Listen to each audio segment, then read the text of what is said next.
Love gospel వీక్షకులందరికీ సర్వశుభాలు తెలియజేస్తూ ఉన్నాం. ఇజ్రాయెల్ ఇరాన్ యుద్ధంలో ఉంది. దాదాపు 12 రోజుల పాటు బహిరంగ యుద్ధంగా ఈ రెండు దేశాలు ఇరువైపులా కూడా దాడి జరగడం, ఈ యుద్ధ వాతావరణం గురించి వార్తలు వినడం ఇదంతా మనం చూస్తున్నాం. తీవ్రంగా ఆకాశంలో మిజైల్స్ తోటి, రాకెట్స్ తోటి, డ్రోన్స్ తోటి ఇరాన్, ఇజ్రాయెల్ రెండు దేశాలు కూడా పరస్పరం దాడి చేసుకుంటున్నారు. వైమానిక దాడులు చేశారు.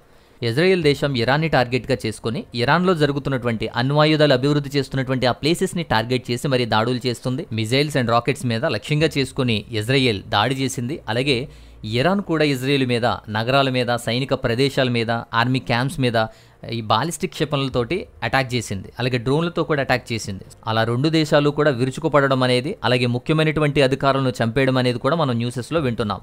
అయితే ఈ రెండు దేశాల్లో జరిగినటువంటి నష్టం ఏంటి, ప్రాణ నష్టం ఏంటి అని చూస్తే, ఇరాన్లో ఈ ఇజ్రాయెల్ చేసినటువంటి వైమానిక దాడుల్లో దాదాపు 600 మంది ఇరాన్లో చనిపోయారు. 5,000 మందికి పైగా గాయపడ్డారు. సైనికులు చనిపోయారు, ఆయుధాలు ధ్వంసం చేయబడ్డాయి. అంతేకాకుండా న్యూక్లియర్ ఇన్ఫ్రాస్ట్రక్చర్ కూడా, అణుస్థావరాలు ఎక్కడైతే ఉన్నాయో వాటికి కూడా పెద్ద నష్టమే జరిగింది ఇరాన్లో. కానీ అసలైనటువంటి ప్రధానమైనటువంటి న్యూక్లియర్ కెపాసిటీ అనేది ఇంకా ధ్వంసం చేయబడలేదు, అది ఇంకా బాగానే ఉంది అని చెప్పి చెబుతున్నారు. ఇక ఇజ్రాయెల్ దేశంలో కూడా నష్టం చూస్తే, ఇరాన్ చేసినటువంటి దాడి వల్ల ఇజ్రాయెల్లో కూడా 28 మంది చనిపోయారు, వందలాది మంది గాయపడ్డారు.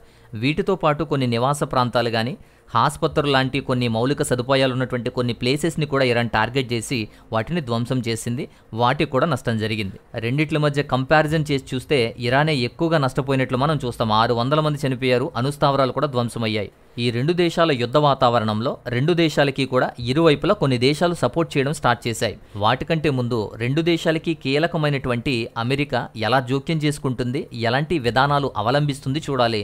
అలాగే ఇరాన్ని ఎందుకు అంతలా టార్గెట్ చేసిందో కూడా చూడాలి. ఇజ్రాయెల్ దాడి చేసిన తర్వాత ఇరాన్ మీద అమెరికా కూడా దాడి చేసింది.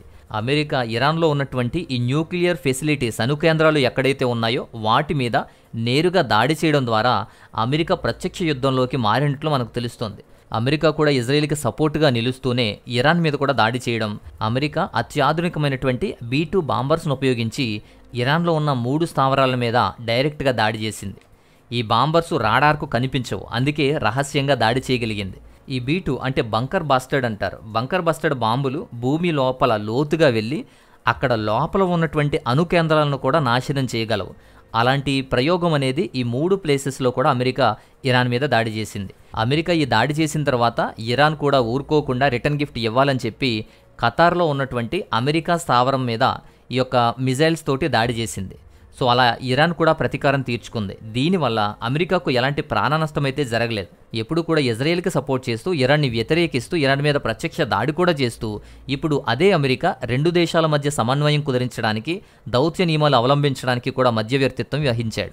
ఇజ్రాయెల్తో సన్నిహితంగా సమన్వయం చేసుకుంటూ ఆ తర్వాత ఇరు దేశాల మధ్య సీజ్ ఫైర్ని అమలు చేయడానికి ట్రంప్ చాలా కష్టపడ్డాడు. ఇప్పుడు సీజ్ ఫైర్ అమలులో ఉండగా కూడా వారు విరుచుకుపడేటువంటి విధానాలు మాత్రం భయంకరంగా ఉన్నాయి. రెండు దేశాల మధ్య సీజ్ ఫైర్ అమలు కావాలని చెప్పి అమెరికా కృషి చేయడం, దానికి ఖతార్ సహాయం చేయడం కూడా ఇక్కడ చర్చనీయాంశం. మనకు తెలుసు ఎలాగూ ఇజ్రాయెల్కి అమెరికా సపోర్ట్ ఉందని చెప్పి. అయితే ఇజ్రాయెల్కి అమెరికాకి కూడా ఉన్నటువంటి మంచి బాండింగ్ విషయంలో మనకు 4 విషయాలు తెలియాలి. ఒకటి, ఇజ్రాయెల్కు మంచి సపోర్ట్, బిగ్ సపోర్ట్ అమెరికానే. ఇజ్రాయెల్ దేశం జూన్ 13వ తారీఖున ఆపరేషన్ రైజింగ్ లయన్ అనేటువంటి పేరుతో ఇరాన్లో ఉన్నటువంటి అణు స్థావరాల మీద, సైనిక స్థావరాల మీద భారీ వైమానిక దాడులు చేసి అటాక్ చేసింది. దానికి అమెరికా పూర్తి మద్దతు ప్రకటించింది. ఇజ్రాయెల్కి రక్షణ కానీ, సమాచారం కానీ, ఏదైనా సహాయం కావాలంటే అది అమెరికా నుంచే వస్తుంది. అమెరికా మద్దతుతోనే, అమెరికా సపోర్ట్తోనే ఇజ్రాయెల్ మరింత ధైర్యంగా, విస్తృతంగా ఇరాన్పై దాడులు జరుపుతోంది. ఇక రెండోది, ప్రత్యక్షంగా కూడా అమెరికా దాడులు చేసింది. మాట్లాడుకున్నాం, అమెరికా స్వయంగా ఇరాన్లోని 3 అణు కేంద్రాల మీద, న్యూక్లియర్ ఫెసిలిటీస్ మీద బాంబు దాడి చేయడం గురించి మనం మాట్లాడుకున్నాం. దానికి రిటర్న్ గిఫ్ట్గానే ఇరాన్ ఖతార్లో ఉన్నటువంటి అమెరికాకు చెందిన వైమానిక స్థావరం మీద క్షిపణి దాడులు చేసింది. సో ఇలా ప్రత్యక్షంగా కూడా అమెరికా యుద్ధంలో పాల్గొంది. అమెరికా దాడులు ఇరాన్లోని పెద్ద విధ్వంసాన్ని సృష్టించాయి. దీనితో యుద్ధం మరింత తీవ్ర రూపం దాలుస్తుందేమో అని ప్రపంచమంతా భయపడ్డారు. 3వ ప్రపంచ యుద్ధం జరుగుతుందేమో అని భయపెడుతూ అమెరికా లాంటి అగ్రరాజ్యాలు ఈ యుద్ధం వాతావరణంలోకి రావడం ప్రపంచాన్ని వణికించినప్పటికీ ఆ తర్వాత సీజ్ ఫైర్ అని చెప్పి అమెరికా ఒక కొత్త వ్యూహంతో రెండు దేశాలను అదుపు చేసేటువంటి ప్రయత్నం చేసింది. ఇక మూడవది, అణుస్థావరాల మీద ఒక ఒప్పందం గురించినటువంటి ప్రెజర్ అనేది ఈ అమెరికా ఇరాన్ మీద ఒత్తిడి తెస్తున్నప్పటికీ ఇరాన్ వినటం లేదు. కాబట్టి ఇరాన్ మీద విరుచుకు పడుతుంది అమెరికా. ఎందుకంటే అమెరికా అధ్యక్షుడైనటువంటి ట్రంప్ ఇరాన్ మీద ఈ అణు ఒప్పందానికి న్యూక్లియర్ అగ్రిమెంట్స్ కోసం ఒప్పుకోవాలి అని చెప్పి చాలా ప్రెజర్ చేస్తున్నా సరే ఇరాన్ వినటం లేదు. అణు ఆయుధాన్ని పూర్తిగా అడ్డుకోవడమే అమెరికా లక్ష్యం. కాబట్టి ఇరాన్లో విస్తృతంగా పెరుగుతున్న ఎక్కువగా అణు ఆయుధాన్ని పోగు చేసుకుంటున్నటువంటి వాటిని పూర్తిగా అడ్డుకోవాలని చెప్పి ఇరాన్ యొక్క అణు ఆయుధాలని పూర్తిగా అడ్డుకోవడం కోసమే వాటినే లక్ష్యంగా చేసుకుని అమెరికా ఇరాన్ వైపు విరుచుకుపడుతుంది, ఇజ్రాయెల్కి సపోర్ట్ చేస్తుంది. ఇక 4వది ప్రత్యక్ష యుద్ధము పరోక్ష యుద్ధం కూడా అమెరికా చేస్తుంది. అమెరికా ప్రత్యక్షంగా దాడులు చేయడమే కాకుండా ఇజ్రాయెల్కు అన్ని విధాలుగా కూడా సహాయం చేస్తూ పరోక్ష యుద్ధంలో కూడా పాల్గొంటుంది. మరోవైపు ఇరాన్ దాడులకు అమెరికా స్థావరాలు లక్ష్యంగా మారిపోయాయి. ముస్లిం దేశాల్లో ఉన్నటువంటి అమెరికా యొక్క బలం కానీ ఇప్పుడు ఖతార్, కువైట్, ఇరాక్, బెహ్రెయిన్ ఇలాంటి దేశాల్లో అమెరికా యొక్క బేస్లు, అమెరికా యొక్క స్థావరాలు కూడా మిలిటరీ బేసెస్ క్యాంప్స్ మీద కూడా ఇరాన్ దాడి చేసి క్షిపణులు పంపించాలనే ప్రయత్నం చేస్తుంది. అలా అమెరికా అనేది 2 దేశాల మధ్య ఉండి 2 దేశాల మధ్య సీజ్ఫైర్ అమలు చేస్తూ పరోక్షంగా యుద్ధం చేస్తూ ప్రత్యక్షంగా కూడా దాడులు చేస్తూ ఇజ్రాయెల్కి బిగ్ సపోర్టర్గా మాత్రం ఉంది. ఇక రష్యా మరియు చైనా దేశాలు ఇరాన్కి సపోర్టుగా నిలుస్తున్నాయి. ప్రత్యక్షంగా యుద్ధంలోకి రాకపోయినా పరోక్షంగా వారి సపోర్ట్ చేస్తున్నాయి. ఇరాన్కు మద్దతుగానే నిలుస్తున్నాయి. అమెరికా చేసినటువంటి దాడులు ఖండిస్తున్నారు, ఇజ్రాయెల్ చేస్తున్నటువంటి దాడులు ఖండిస్తున్నారు. ఇరాన్ గనక ఇలాంటి దాడులు కొనసాగితే, యుద్ధం ఇంకా కొనసాగితే గనక రష్యా నుంచి చైనా నుంచే ఇరాన్కు సపోర్ట్ వచ్చే అవకాశం అయితే ఖచ్చితంగా ఉంటుంది. ప్రత్యక్షంగా యుద్ధంలో పాల్గొనలేదు కానీ రాజకీయంగా మాత్రం ఇరాన్కు సపోర్టర్స్గా ఉంటారు.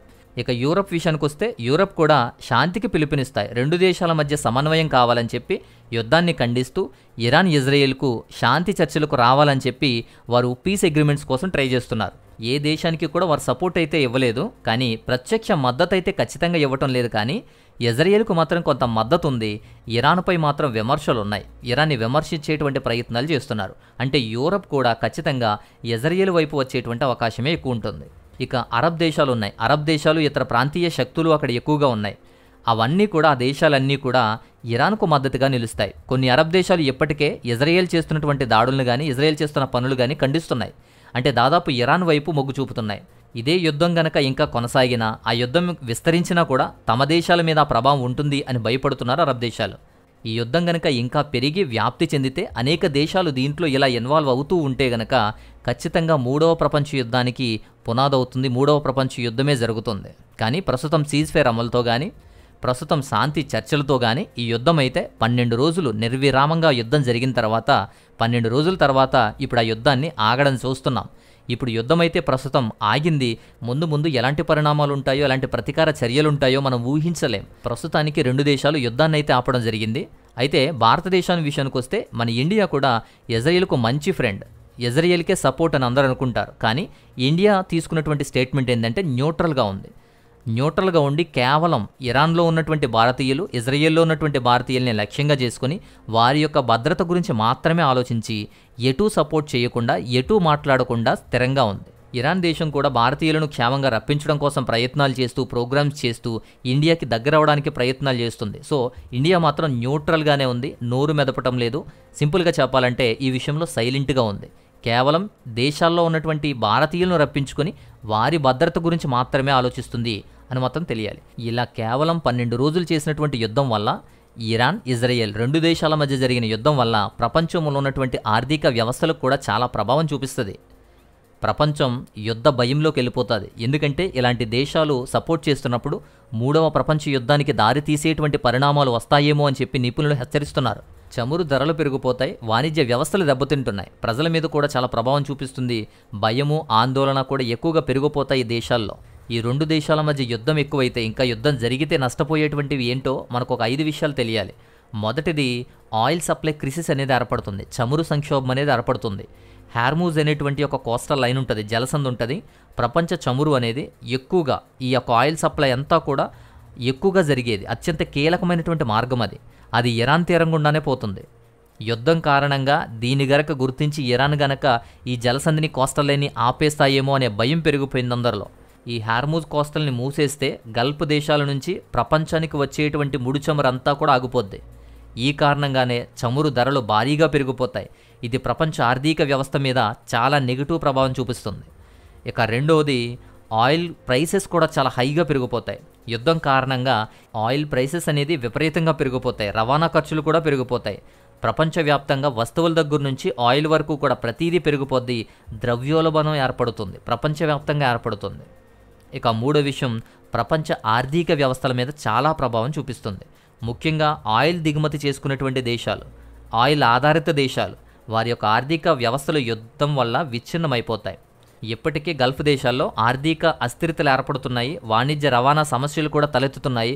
ఇప్పటికే ఆ ప్రాబ్లం ఫేస్ చేస్తున్నారు కాబట్టి వాళ్ళు ఈ యుద్ధం ఆపాలని, శాంతి చర్చలకు రావాలని చెప్పి కష్టపడుతున్నారు. ఇక నెంబర్ 4, ఇండియా లాంటి దేశాలు కూడా ఉన్నాయి. ఇండియా లాంటి దేశాల మీద చాలా ఎఫెక్ట్ చూపిస్తుంది. గల్ఫ్ దేశాల నుంచి ఎక్కువగా మనం ఆయిల్ని కానీ ఇతర వస్తువులు కానీ దిగుమతి చేసుకుంటూ ఉంటాం. ఈ హార్ముజ్ జలసంధి కూడా మూసివేస్తే గనక భారత ఆర్థిక వ్యవస్థ చాలా దెబ్బతింటుంది.